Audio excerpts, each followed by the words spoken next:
నడిచినా కూర్చున్నా మోకాళ్ళ నొప్పులు వస్తున్నాయా? ప్రాణ పెయిన్ క్లినిక్ లో అధునాతన చికిత్సతో మోకాళ్ళ నొప్పులు తగ్గించుకోండి. నమస్తే, వెల్కమ్ టు మనం టీవీ. మనం ఉన్నది మన కోసం. నేను వలి. ప్రస్తుతం స్టూడియోలో ఉన్నారు చలసాని శ్రీనివాస్ గారు. వారితో మాట్లాడదాం. సార్ నమస్తే. నమస్కారం, అందరికీ నమస్కారం. చలసాని గారు, వైఎస్ షర్మిల క్రిస్మస్ కానుక పంపించారు నారా లోకేష్ గారికి. వైఎస్ఆర్ ఫ్యామిలీ నుంచి ఈ గిఫ్ట్ పంపిస్తున్నాము, ఈ శుభాకాంక్షలు తెలియజేస్తున్నామని కూడా దాని మీద రాశారు. 2024లో ఆ దేవుడు ఆశీస్సులు మీకు ఉండాలని కూడా మెన్షన్ చేశారు. అంటే ఈ గిఫ్ట్ని మనం ఏ విధంగా అర్థం చేసుకోవాలంటారు? మరి ఒక అన్నయ్యకి, దేవుడిచ్చిన అన్నయ్యకి లేదా కుటుంబం ఇచ్చిన అన్నయ్యకి ఇవ్వకుండా దేవుడిచ్చిన తమ్ముడిగా లోకేష్ గారికి వారు పంపించుంటారు. బహుశా ఆస్తి విషయాలు ఇంకా అన్న చెల్లెల మధ్య ఒక కొలుక్కు వచ్చి ఉండవని నా అభిప్రాయం. ఇప్పుడు ఆవిడ చేసిన యాత్రను కానీ పట్టుదలతో తెలంగాణలో అనేక అవమానాలు ఎదుర్కొని రాజశేఖర రెడ్డి బిడ్డగా ఆవిడ చేసిన పట్టుదలతో ఉందని దాన్ని అభినందం, అది వేరు. ఇది మాత్రం స్పష్టంగా కనపడుతుంది. ఇంతకుముందు ఆల్రెడీ వారి భర్త అనిల్ గారు ఉండవల్లి అరుణ్ కుమార్ గారికి దగ్గరికి వెళ్ళటం, ఇంతకుముందు తన అసంతృప్తి మొత్తం చూసుకుంటాం అని చెప్తా ఉంది. బహుశా ఆస్తి తగాదాలని నా అభిప్రాయం అండి. ఇప్పుడు జగన్ గారికి కూడా ఎలా ఉంటుందంటే, అత్తగారు కొట్టినందుకు కాదు, తోడుకోవడంలో దెప్పినందుకని ఇప్పుడు ఇది ఆమెకు వ్యక్తిగతంగా బాధించేది. బహుశా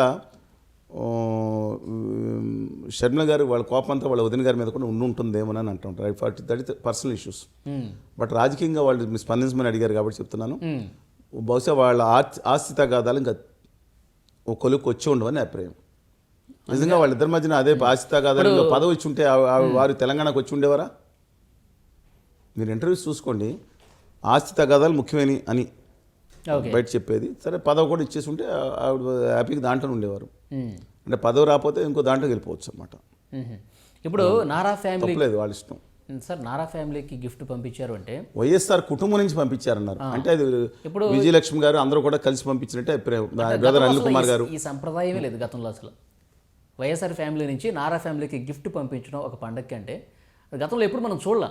అంటే 2024లో జగన్ ఓడిపోవాలని చెప్పి వైఎస్ షర్మిల గారు బలంగా కోరుకుంటున్నారా? అట్లాగా అర్థం చేసుకోవాలి. బిట్వీన్ ద లైన్స్లో అర్థం చేసుకుంటే అదే అనిపిస్తూ ఉంటుందండి. కోపం గెలవాలని, మీరనే వీళ్ళు గెలవాలనే దానికంటే తన అన్నగారు ఓడిపోవాలనే భావం, ఇది చాలా ఒక మీకు తెలియదు కానీ ఆ బిట్వీన్ ద లైన్స్తో చాలా అవమానించేది. అంతటి ఆప్యాయత అనురాగాలు ఉన్న సందర్భంలో మనకు ఒక తమ్ముడి కింద పంపించడం తప్పులేదు. కానీ ఇప్పుడు ఉందా ఇంతవరకు జీవితంలో? లోకేష్ గారిని కానీ లేకపోతే చంద్రబాబు నాయుడు గారిని వారు ఏమో అనలేదా? ఒకసారి మీరు వీడియోస్ వేయండి, పాత వీడియోస్. 2012లో పాదయాత్ర సమయంలో కానీ మిగతా సమయంలో కానీ ఏం మాట్లాడారో సరే వేయండి. చంద్రబాబు గారి కుటుంబం, నారా కుటుంబాన్ని ఏం అనలేదా వారు? 2009లో అది అయిపోయిన తర్వాత జగన్ గారి మీద కేసులు పెట్టిన తర్వాత వారు ఏం మాట్లాడారు? ఒకటి, ప్రజలు మతిమరుపు చాలా ఎక్కువ అని ప్రగాఢమైన విశ్వాసం ఈ రాజకీయ నాయకులకి. ఇవాళ అమ్మాలి బూతులు తిట్టినాళ్ళ చంద్రబాబు నాయుడు గారి కుటుంబాన్ని తిట్టినాళ్ళు కూడా చంద్రబాబు నాయుడు గారు పక్కన చేరారు. జగన్ గారి అమ్మగారిని అసెంబ్లీలో అంటే అసభ్యంగా మాట్లాడకపోయినా వెక్కిరించినట్లుంటున్న వాళ్ళు ఇవాళ జగన్ గారి మంత్రివర్గంలో మంత్రులుగా ఉన్నారు. అన్నిటికన్నా విచిత్రం ఏంటంటే, అమరావతి మీద విషం జిమ్మిన వాళ్ళు, కులం మీద తిట్టిన వాళ్ళు, ఇంక్లూడింగ్ మమ్మల్ని కూడా తిట్టిన వాళ్ళు, కులం పేరు పెట్టి తిట్టిన వాళ్ళు, వాళ్ళందరూ కులదేవుళ్ళ కింద మారిపోయి కులాన్ని పొగుడుతుంటే పాదాలకు పాలు కాడికి కాళ్ళు తాగే బ్యాచ్లు కూడా తయారయ్యారంట. వాళ్ళని తప్పట్టడం, వాళ్ళ అవకాశం కోసం వాళ్ళు చేసుకుంటున్నారు. ఈ జ్ఞాపక శక్తి లేని వాళ్ళ గురించి మనం చెప్పుకోవాలండి. అంటే రాజకీయాల్లో శాశ్వత మిత్రులు శత్రువులు రాజకీయాల్లో శాశ్వత మిత్రులు కాదు, మళ్ళీ నిమిషంలో మారిపోవచ్చు. ఇప్పుడు నిమిషంలో మారిపోవచ్చు అండి. ఒక రీజనింగ్, ఇప్పుడు వారు రేపొద్దున్న ఆంధ్రప్రదేశ్లో కూడా కాంగ్రెస్ పార్టీకి బలోపేతం తీసుకురావడానికి వీరు వెళ్ళాలి అని ఒక భయంకరమైన నడుస్తుంది. ఆ రోజు రేవంత్ రెడ్డి గారు, బహుశా షర్మిల గారు, నేను చెప్పాను కదా ఆవిడ పోరాటాన్ని పట్టుదలకి నేను ఎప్పుడు అది మనం మెచ్చుకోవాల్సింది. ఎన్ని అవమానాలు పడ్డారండి ఆవిడ. సరే, అది వేరే సంగతి. కానీ రేపొద్దున్న తీవ్ర ప్రయత్నాలు కాంగ్రెస్ పార్టీ ద్వారా చేయించారు వారిని ఆంధ్రప్రదేశ్కి పంపించడానికి. కాంగ్రెస్ పార్టీకి ఆంధ్రప్రదేశ్లో వీరు వెళ్ళటం కాదు, ఆ పార్టీ రేపొద్దున వాళ్ళు నిజంగా రేవంత్ రెడ్డి గారు వెళ్ళినా ఎవరు వెళ్ళినా 5 ఓట్లు పెరిగితే 4 ఓట్లు ఖచ్చితంగా వైఎస్ఆర్ కాంగ్రెస్ పార్టీకి లాస్ అవుతుంది. Okay, Congress party vote bank అత్యధికంగా వాళ్ళకి ట్రాన్స్ఫర్ అయింది వైఎస్ఆర్ కాంగ్రెస్ పార్టీ. అవును, ఇప్పుడు కాంగ్రెసే వైసీపీ కదా సార్. గా మారింది. ఇప్పుడు తెలంగాణలో కూడా తెలంగాణ రాష్ట్ర సమితిలో మేజర్ తెలుగుదేశమే. తెలంగాణ రాష్ట్ర సమితి మంచిర్యాలలో దెమ్ము ఉంటే తెలుగుదేశం దాని పక్కనే దెమ్మేశారు. అందుకని దట్స్ డిఫరెంట్. కానీ ఇది మాత్రం వాళ్ళ కుటుంబ వ్యవహారంలో టీ కప్పులు తుఫాన్ అని అనుకుని తుఫాన్ దాటిపోయి టీ కప్పు నుంచి బయటికి విస్తరించింది.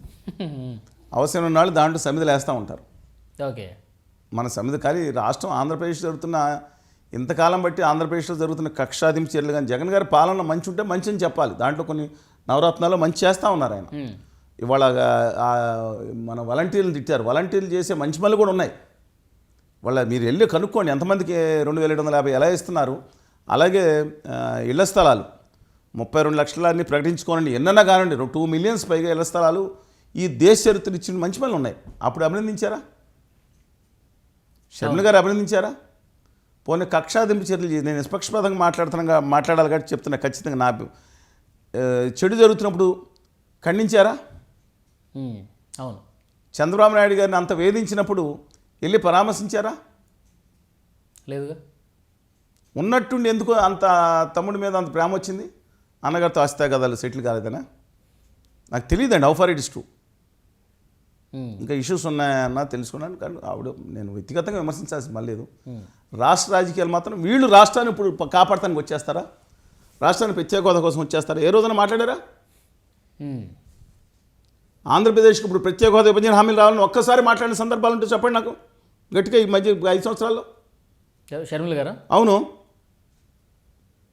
తెలంగాణ ఆడపడుచని చెప్పి తెలంగాణలోనే ఉంటున్నారు కదా సార్. ఉన్నారు. మళ్ళీ సరే నేను అనేది రాష్ట్ర రాజకీయాల్లో అటు ప్రజలకు జ్ఞాపశక్తి తక్కువ ఏదైతే ఏదైనా జరుగుతుంది.